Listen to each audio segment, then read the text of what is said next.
Now, if you are still on the lookout for some gorgeous Eid recipes, then stay tuned, because today we are making a mouth-watering dish fit for a very special occasion, as it must be: a succulent leg of lamb, cooked to tender perfection, served with delicious seasoned and seasonable vegetables. So this dish will surely impress your entire family, even that auntie who is impossible to impress. We might just win her over with this. And of course, we want to bring the loved ones around the table. And Lamise is here to bring us all around the table. I've noticed, because I'm on intermittent fasting on and off quite a lot now. And I would imagine for a lot of my Muslim friends right now who are fasting, looking at this food must be quite a challenge. So I appreciate the fact that you are here doing this right now. And it's part of that journey. And of course, this journey then culminates with a beautiful moment of connection, of spirituality with the whole family around the food, which means the food's got to stand up. Exactly. It's got to be good. So how are we going to elevate this gorgeous side of lamb for our Eid table? So what we're going to do is, firstly we're going to start off with marinating our meat. Okay, so a little bit of garlic. I might be being overly simple here, but why do we marinate the meat? I mean, here you've got beautiful fats inside it. It's got a lot of its own flavor, especially a red meat like this. What does the marinade add to the end result? The marinade just helps the flavors stick to the meat so that it comes through while you're cooking it. Okay. You know, because you want to rub it in there, get it inside. So what is really nice is you can make slits like this. And I suppose the answer's in the question, because you've got all of these beautiful fats that can render that flavor development. It's going to literally be cooking within cooking as it goes. Exactly. I love that. So a little bit of oil, and this is just a basic lamb rub. Okay. Do you want to get in there, or should I? I don't mind. I've sanitized and washed my hands. I will do that with absolute pleasure. So we're just going to give it a good rub. Okay. We're going to get that. And obviously you want to get it into all of the fibers. Yes, and get it into those little crevices that we created. I love that. The flavor profile of the spices that you're going to adorn our lamb with, what is the kind of your go-to in terms of what's going to let the lamb definitely some garlic, and then obviously rosemary. You know, a little bit of thyme and rosemary really brings out the flavors of your lamb.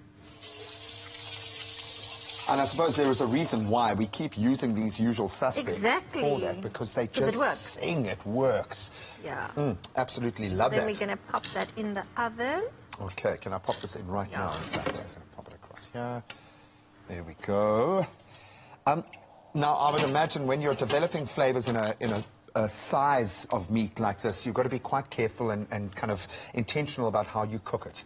Yes. How long do we leave it in? When do we check? How do we know that it's perfect? We could put some foil over it and just leave it in there for about 2 hours. Okay, so you can give it a good go. Yeah, and also, just before it's done, you can pop in some carrots, butternut, potatoes, and before you pop them in there, you just drizzle this with some oil. And this is just a basic veggie sprinkle. Oh, wow. I like that. Just to bring out the flavors of the veggies as well. Because we often forget you've got like a flavor bomb here in these vegetables, but if you don't activate it, if you don't give the complementary flavors to let it sing, you're wasting it, And then just a little bit of salt and pepper. Oh, I love it. Yeah. And the fact that these can go in with the lamb and that those flavors can all develop together, absolutely exquisite. How do we know our lamb is ready? Would you use a thermometer as a fail-safe, or is there a way that I suppose you've reached that point where you can just give it the knuckle test, and you're like, okay, it's ready. Well, you'll be able to see the juices it won't be it will be like a nice color, brown color. It'll be golden brown, and when you cut it, there'll still be some. You know, it'll be nice and saucy. Yeah, unctuous. Because a lot, and I suppose the resting becomes important there as well, because that draws a lot of the moisture in. Yeah. So we've cooked it for our 2 hours or thereabouts. How long do you need to let a size of red meat like this, especially lamb, rest before you serve it? Just in terms of, because it's quite a production line, the Eid table. Let it just sit for like an hour or so, just so that all the juices can marinate and all the flavors can come together. And then serve it on a beautiful platter with some.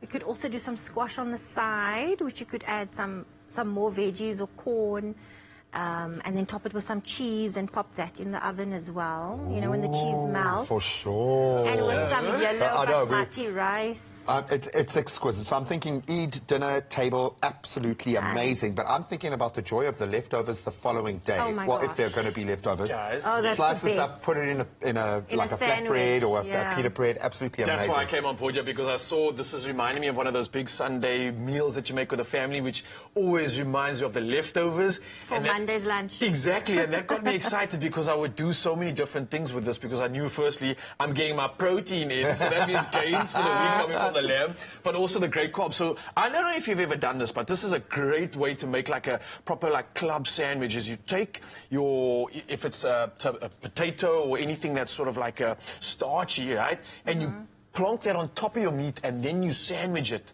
Guys, let me tell you, have you ever had that sensation of like a pie? Yeah, but in a sandwich? For sure. That's what's up. Gee whiz, I'm buzzing up from excitement about food. Okay, you can see who's fasting at the moment as well, which is crazy to me.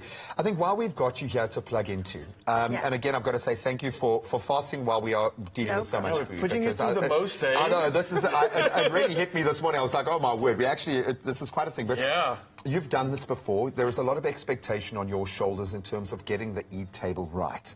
What advice, well, first, what's your vibe? What are you going for this year for yourself, and what advice do you have for those that are going to be doing the hosting for this celebration? Well, this year I'm doing a very neutral theme. My sister and my sister is actually an event planner. Yeah, so she's really good at doing all the table setting and ordering all of those things. Perfect union, It's going to be a shindig. And then my mom is good at cooking and I'm good at desserts. So we've got a good combination. If you're the one saying that the mom is good at cooking, yet you're the one we go to teach us how to cook, I can only imagine. What is your mom's name? Shahida. Shahida, you must be the best chef in the world. I was just thinking there's just two things missing out of that. So you've got everything perfect, but you don't have two incredible eaters. And G and I are available, so, you know, if you have an extra table or two, we can put on news. You're just going to have to put up with his pie sandwich thing at the end of the day. He's going to come through as well for the leftovers. I'll love it. Always more than enough. And then just from an emotional side, because there must be a lot of pressure, and you want to enjoy the celebration, but you've got a job to do to cook. So any advice for those that are setting their table? Preparation is key, basically. So just prepare all your steps that you need, and this is a real time saver. Go and execute and bring in your mummy if she's as good as that. But you can find this particular recipe, as simple as it is, for the perfect side of a leg of lamb with all these scrumptious vegetables. You can find it on expressoshow.com. All right, so those are the leftovers, right, that you were speaking about, right? These are the leftovers. I suppose technically, yes, well. That looks good, guys. Well done. Well done. Okay.